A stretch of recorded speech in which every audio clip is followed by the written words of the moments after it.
Hello, hello. I think we're recording. All right. It says we're gone. No, it says recording. Okay. So, how's everybody doing? This is G, and I think we are just entering into July, right? We're just entering into the beginning of July. 4th of July is in a few days from today. And this video, I want to take a look at the up and coming Mercury retrograde. Yeah, it's pretty crazy because we got a Venus retrograde and we got a Mercury retrograde. Yes, yeah, that's pretty phenomenal, right? The siblings, the sisters, they talk and communicate and constant communication. These two, right? They're never far from each other. That's why we call them the siblings, right? They're never far. When they travel, they are right. Mercury, the Sun, and Venus. They're like a tight knit unit. They travel like a family. So it's important to always know what those three are up to, right? So Mercury's going to do a retrograde and it's going to be in the sign of Virgo. Well, holy shit. Mercury rules the sign of Virgo. So understanding some of those Virgo keywords, we think right off the bat, day-to-day routines, the mundane stuff that's not that flashy, not that thrilling, could involve my health, especially the gut, the stomach, digestion issues. Think of stress, how that affects the body. Think of, oh, I got to eat this, or I can't eat this, or I got to be, we're just paying attention because the emotions and how we feel like we may eat something. And yeah, if emotionally my world is not right, if there are things happening in the world that are upsetting, that are, yeah, even if it's just like, yeah, uncertainty, things are confusing. I don't know where my next meal is coming from. Like these are huge things. And Virgo is very, very, very much about the details, but the details that are super important. The Virgo energy, I don't think it gets enough credit in the sense that we usually hear it's critical, it's the jack of all trades. It's all about, connecting the dots. It can be overly critical. It can only focus on perfection, you know. Um, but think about just our lives and the functioning, like the day-to-day function of your world, especially if you have children. But let's just pretend you don't have kids. Let's just pretend you can take the kids out of the picture. There's no children. It's just you all by yourself. How important is it that you know where your next meal is coming from? It's just you by yourself. Does that concern you at all? And what about your clothing? Like, do you have a job? If you have a job, are you going to eat before you go to the job? If you have a job, you're there for 8, 10, 12, 16 hours. Are you going to eat while you're at the job? Does it matter what you eat? Is it an issue? Does it not matter? Can you eat? Are you one of those people you can just eat any old damn thing and it doesn't matter at all? It's all good. You're fine. You have no issues. And what if you're somebody where it matters? I can't just go down to the street and grab a quick this and that and then have this ice cold chug a lug and then start back at the job. I mean, I might be able to go and do that, but then when I get back to the job, am I actually functioning optimally? Am I making mental errors and mistakes? Right? The stomach, the second brain of the body. That's Virgo. It matters. Even if we don't think it matters, it does matter, right? Especially as we age. As we age, it's like, oh shit, literally. Like, what is going on? I got to really pay attention to things here. Like, this is getting out of hand. So, the details, someone says, yeah, just go out and get lunch, or I'm bringing lunch. And it's just like, oh, I mean, this has been like for as long as I can remember for myself. Oh, lunch will be supplied. No, it won't. Not for me. Holy crap. Amazon used to pay for lunches all the time. It's lunch is on us. Lunch is on us. We're gonna have this day. We're gonna have that day. It was all these things to just like boost morale and whatever. And my supervisor would always just be like, "What are you doing? Don't you want to partake? Like, it's free." And it's just like, sure, but that's not for me. Like, it may be free, but that ain't gonna work for me. And so for me, meal prep was extremely important. My health and vitality, my mind depended upon it. And so my job was dependent on my health and my vitality, my intellect. And all that was dependent upon what I put in my body. Now, obviously, there's a whole lot of other things that go into our life, our mental, emotional, and spiritual well being, right? Sorry, we got fireworks going off, right? Like I said, it's getting close, a few more days, right? So the details, even if they don't feel like they matter right now, that stuff adds up and becomes a big deal. And we could be dealing with things that we were like, oh, wow, holy crap. Like, how did this get to this situation? How did this happen? And then we're like, we just don't know. And we're confused. The opposite of Virgo is Pisces, confusion. So if you're Virgo opposite Pisces, Pisces confusion, you can credit Jupiter, you can credit Neptune and Sagittarius, right? All these keywords, wherever these planets are in your chart. Now, while we're doing this, I had a question from one of the channel subscribers. It's a great question, and they were watching the video, and they're like, "In the video, you said, where is this degree in your chart?" And they're like, "I'm so lost. Like, I don't know what you're talking about." So I'm going to try to pinpoint that a little bit more specifically when I pull up this chart talking about the Virgo retrograde. Okay. So let's take a look. If you're following along at home, get your chart, get it in your hands, or get it on the screen, however you like to look at it. Just either way, make sure however it is you got it, you can mark it up. You're going to find how this can be super beneficial. If you can actually put a mark, whether it's digitally or with an actual pen or marker, pencil, whatever your flavor, whatever your pleasure is. Um, because I'm going to tell you the degrees that you're going to literally draw like a line on your chart. So the first thing you're going to do is go find the Virgo energy in your natal chart. Your natal chart. Let me pop the chart up on the screen. I got it here somewhere. There it is.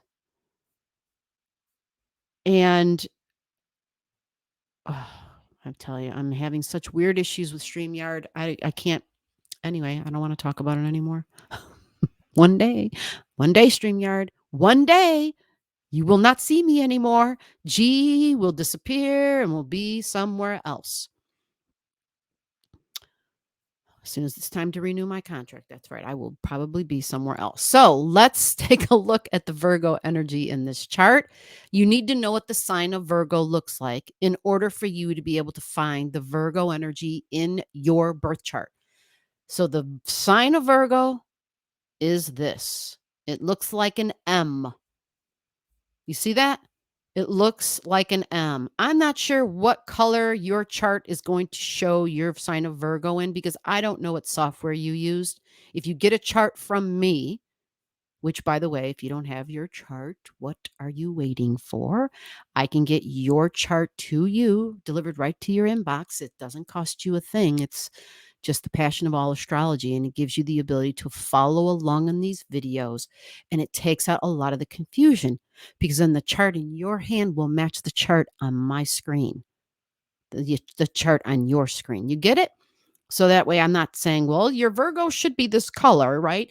It's just one less thing to have to consider and worry about and to try to figure out, and less confusion. And the less confusion, the less information sometimes is better because that's Virgo. It's easy to get lost in the details when we're talking about Virgo energy. It is the minutia. It is the details. And so that is Virgo right there. That's how it looks. All righty. Now we need to know what Mercury looks like. But before we go there, because I know this can get confusing, because if you're looking at your own chart, you're thinking, okay, now I got to go find my Mercury. No, not yet. I'm going to be talking about where the Mercury up in the sky is. So the Mercury up in the sky, you're going to draw it in on your chart. You follow? Right. So for that reason, you'll need to know what Mercury looks like so that you can draw the symbol in. And this is the symbol of Mercury right there. So don't draw it in yet. I got to tell you the degrees. Okay. But first, I need you to find the Virgo energy in your natal chart. Okay. Find that symbol in your chart. And you'll see that there's 30 degrees of it in your chart, even though it might not be labeled 0, 1, 2, 3, 4, and so on. You're just going to see there's a certain amount of space in your chart because every sign in your chart gets automatically 30 degrees. That's what makes up the 360 degrees. There are 12 signs. 12 times 30, 360. You got it? That's what makes up your chart. That's what makes up you. You are 360 degrees. You are every sign of the zodiac. Yes. Bombshell. You are every sign of the zodiac. That's right. This is why it's important to know where the Virgo energy is in your chart. So go find it. Got your finger on it? Got your pen on it? Good. Now I'm going to tell you some degrees, and your chart might have the minutia there. You might see those degrees. As an example, on this chart that I have here, because this is a chart of the moment when Mercury begins its retrograde. Well, actually, let's back that up. This is the chart that is showing us the degrees of where Mercury's retrograde is going to be. Okay. And that is why I have a blue arrow on Mercury. I said why I have that blue arrow. I have all blue arrows, but this particular blue arrow is showing Mercury, and it's showing Mercury at what degree? At 8 degrees. You're right. It's written O8 because it allows for two numbers to be there. So when we go to a double digit, right, you'll see. So it's 8 degrees and 2 minutes. That's how you read that. All right. So for the sake of this and to keep it a little more simple, just write down 8 degrees. So find 8 degrees on your chart. You're right. Where the hell is 8 degrees on your chart? Here's the 30 degrees of Virgo. Let me change my color. Let's pretend that this is my chart.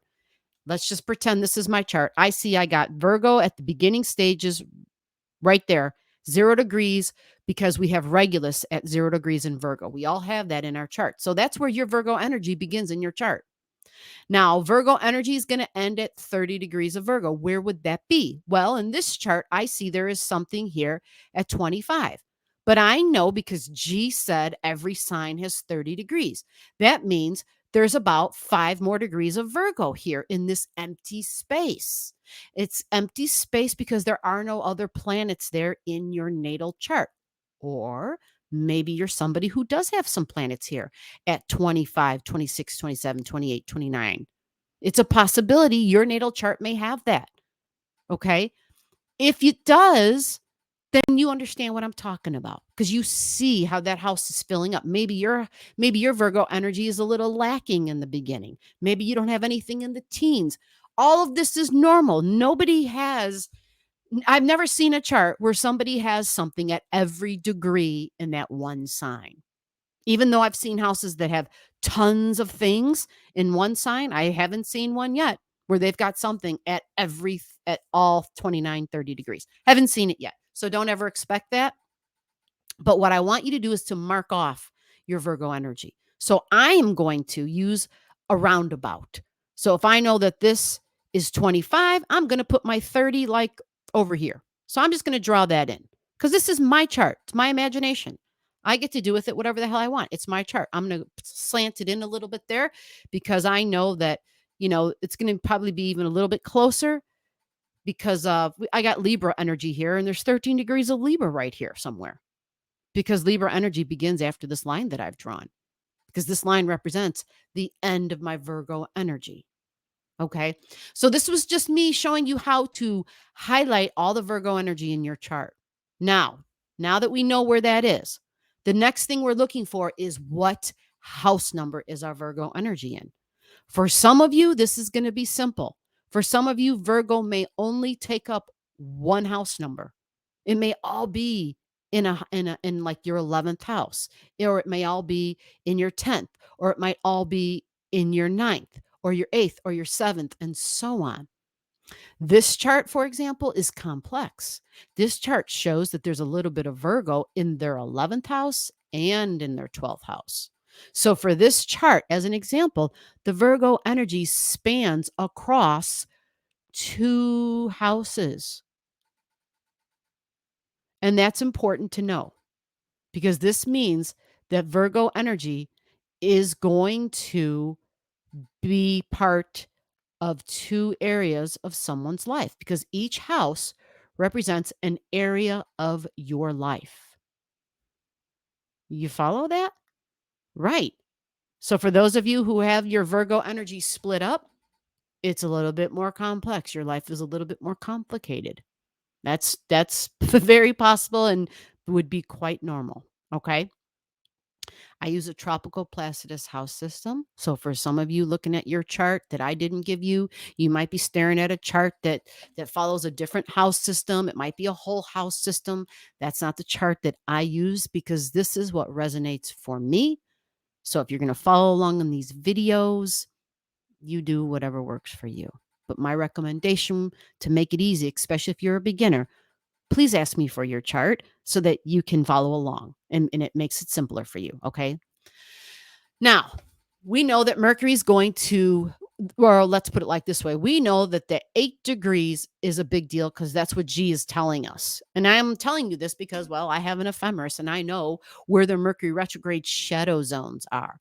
And what does a shadow zone mean? It means where Mercury enters into an area that is going to do a retrograde in, meaning it's going to do a redo, it's going to retravel, it's going to retrace its steps, it's a rerun.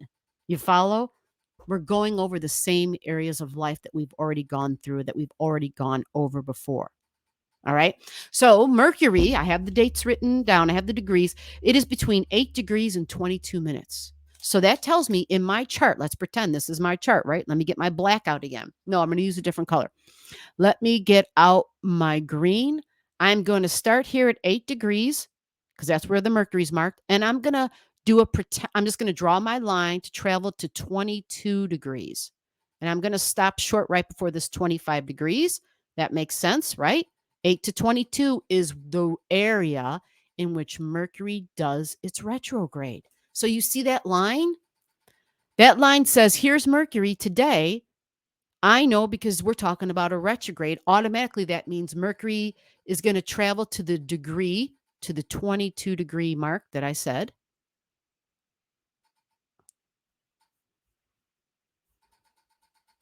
Okay. And that's what this is, the 22-degree mark. So here goes Mercury. Mercury's going to go here, stop, and then go back. Stop, and then go back. Do you see why the hell we pay attention to Mercury retrogrades or any retrograde of any planet? We keep going over the same theme. So, what's the theme? The Virgo keywords. This can be your job. This is your daily routines. Health may be involved. Pets can be involved. Domestic pets can be involved. It's about the daily routines, the projects, the tasks, the lists, the details. Critical thinking, but more like critiquing. Virgo has the ability to strive so hard for perfection. Like it's just not good enough. If we keep working at it, we could make it even better and better and better. Can we do it over again? Can we try a little harder? Can we do this a little longer? Virgo wants to make it perfect. Make it perfect. That's what Virgo wants to do. Virgo's going to be all about the details. It's like, oh, I don't have enough of the information yet. I have to keep researching. There's more information, damn it. Where's the rest of the information? I need more information. I need more details.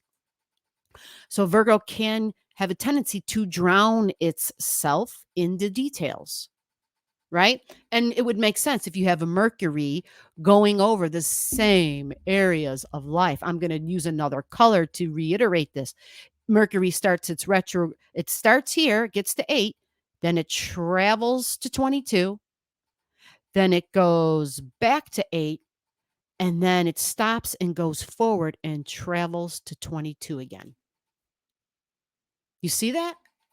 So it's 3 times it goes over the same area of your life. And so for this chart, pretending that this is my chart, this would be in my 11th house of social circles, my friends, my group energy, possibly online. Okay. My humanitarian stuff, like I want to serve humanity in somehow, in some way. Serving the group, 11th house. Social causes, the 11th house. This is also like astrology and inventions and Da Vinci and Tesla, Nikola Tesla, like inventing things that are for the advancement of humanity. So for me, it's in my 11th house, but then it also goes into my 12th house, the house of mystery, the house of things suddenly disappearing, the house of my job and my projects and my tasks and even my pets and my daily routines somehow disappear or they become confusing because the 12th house is about confusion and dreams and fantasy. All of a sudden, the details become very blurry here. These details become very blurry in the 12th house. It's like we're in a dream state. It can even be just, this kind of energy in the details. It's almost as though we should use that in a creative form, in a creative way. Blurry details. It makes me think of some of the artists where you look at their work and there's not the detail. Matter of fact, it's kind of it's not abstract. I mean, you could say abstract, but it's um I don't have all the words.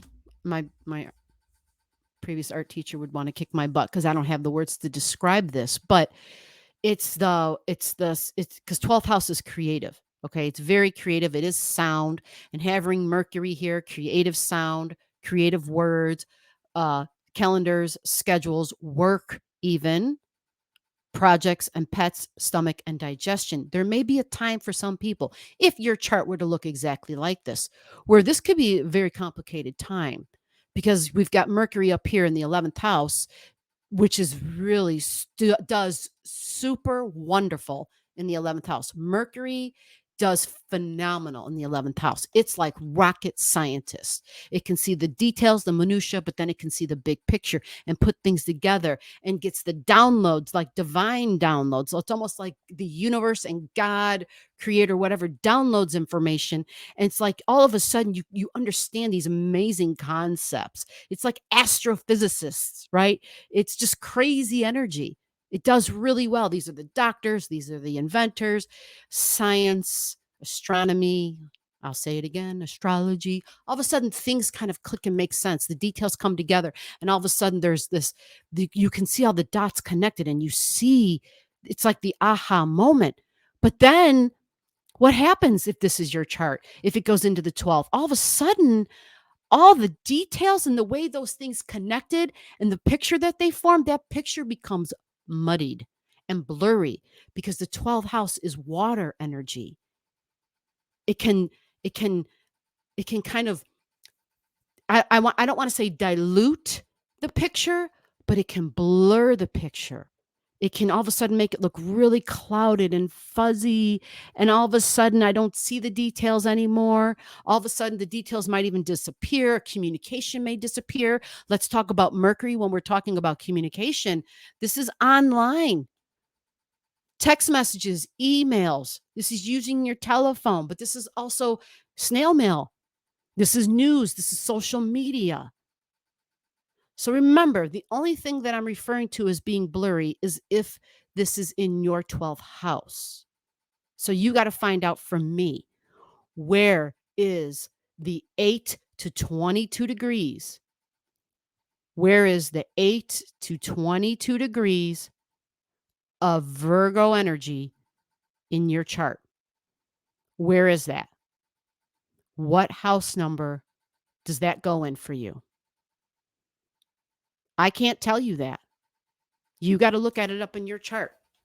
This is like I do the videos, I send you your chart, and it's your job to look at your chart and be like, hey, gee, I'm looking between the 8 and the 22, and they're stuffed in my 10th house. Can you tell me what do you think this might mean in my 10th house? That part I'm willing to do for sure. For sure. We got to work together like a team.